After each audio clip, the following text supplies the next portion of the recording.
তোমাদেরকে পরে হুমকি ধামকি দিয়েছে তোমাকে ছেড়ে দেওয়ার পর?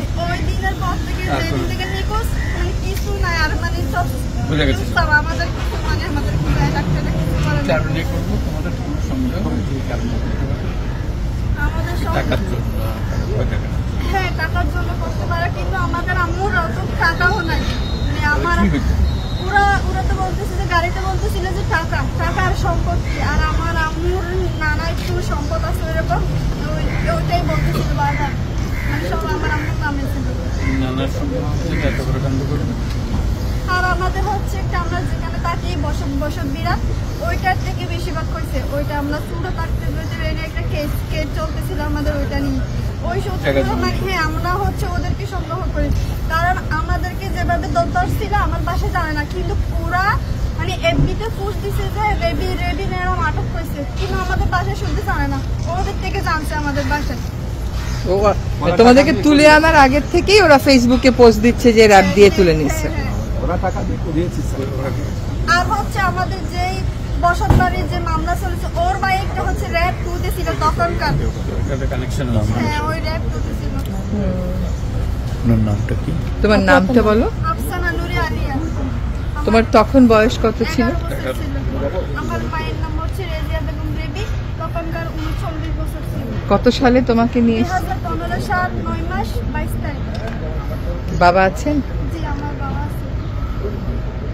আমার হচ্ছে একটাই কথা, আমার আম্মুকে চাই, আমার মানে যেরকম করে পারেন আমার আম্মুকে একটু আমাদের কাছে ফিরিয়ে দেন। তুমি যাদেরকে সন্দেহ করো তাদেরকে কি এখন গ্রেফতার করেছে? না, ওরা হচ্ছে আরেকটা মার্ডারও করছে, মানে ওরা আমাদের এলাকা হচ্ছে প্রভাবশালী, ওদের চোখে দিবে না, কেউ কথাও বলতে পারে না। ওরা এখন বাইরে আছে, ঘুরে বেড়াচ্ছে? হ্যাঁ, ওরা মার্ডারও করছে আবার ঘুরে বেড়াচ্ছে, মানে ওদের কথা ওইখানে হ্যান্ডকাপ আমার কালো কাপড় দিয়ে চোখটা বেঁধে আমার আম্মুকে সাউন্ড বক্সে বড় বড় করে গান দিয়ে মানে অনেক মারধর করছে। ওইখানে আমি বলতেছি যে আমার আম্মুকে এইভাবে মারতেছি কেন, কি আমাদের কি অপরাধ? বলতেছি তোর মায়ের সম্পদ লাগবে, তোর মায়ের ব্যাংকে সব টাকা লাগবে, তথ্য দিন করে তোর মাকে আমরা বাসায় দিয়ে দিব। ওইরকম করে 1 ঘন্টা মতো গাড়িতে আমাকে রেড টোটা আনছে। আমাকে এখানে রাখছে, যেখানে ছোট একটা সেল করছিল, আমরা বসতে পারি ওইরকম অবস্থা। আর জানলা দিয়ে আমি না এরকম একটা মানে কর্নার ছিল আপনার। আমি হচ্ছে আমার আম্মু রাত্রে মানে আমার আম্মু একটু মোটা টাইপের ছিল, একটা হাত পা একটু ফুলে যাচ্ছিল। আমি বলতেছি আমার আম্মুকে ফুলে দিয়ে না, আমার আম্মুকে ফুলে দেন, হাতে শুদ্ধ ফুলে দেন। ওরা বলতেছে তোমার আম্মুর চালে আমাদের কাছে না হেডফোন আছে, আমার বাথরুম এসছে, আমি বাথরুম এসছে একটু খুলে দেন। আমি অনেক চিৎকার চেঁচা বলছি, আমাদের পায়ে শুদ্ধ ধরছি, খুলে দেন।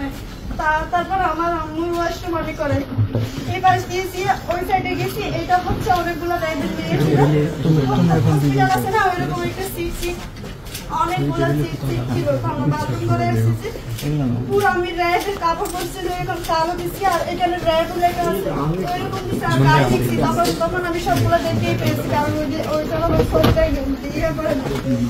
আমার একদিন এক রাত্রে, আবার ওই দিন রাত্রে আমার আম্মুকে মারা হয়েছিল, আবার মারছে, কিন্তু আমাকে কিচ্ছু করে না, সব আমার আম্মুকে।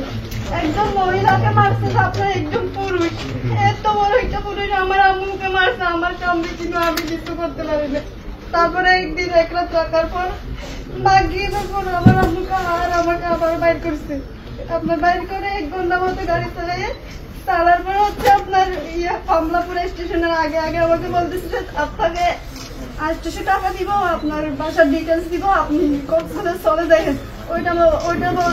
ওইটা মানে মুখ থেকে ইয়া করে না, আমাকে লাথি মেরে ফেলে দিচ্ছে গাড়ি থেকে, ধাক্কা দিয়ে ফেলে দিচ্ছে গাড়ি থেকে। আমার অজ্ঞান হয়ে যায়, একটা ইমাম সামনাকে আমাকে পাইছিল, পাওয়ার পর বাস কাউন্টারে গেছার পর আমার নাম্বার টাম্বার নিয়ে আমার আব্বুজানকে কল দিতে, কল দেওয়ার উপরে আসছে। আমরা আবার ওই দিন রাত্রে সকাল আমরা আবার রেড 2 আসছিলাম। আসার পর আমি একদম মানুষকে এখানে ছিঁড়ে ফেলছি, ওরা আমাকে এইভাবে ধরে ধাক্কা দিয়ে আবার বাইরে করে ফেলছে। তখন থেকে এখন 9 মাসের প্লাস আমার আমার কোনো খোঁজ নাই। আমরা এখন জীবিত ওনার মৃত কিচ্ছু জানি না। আমরা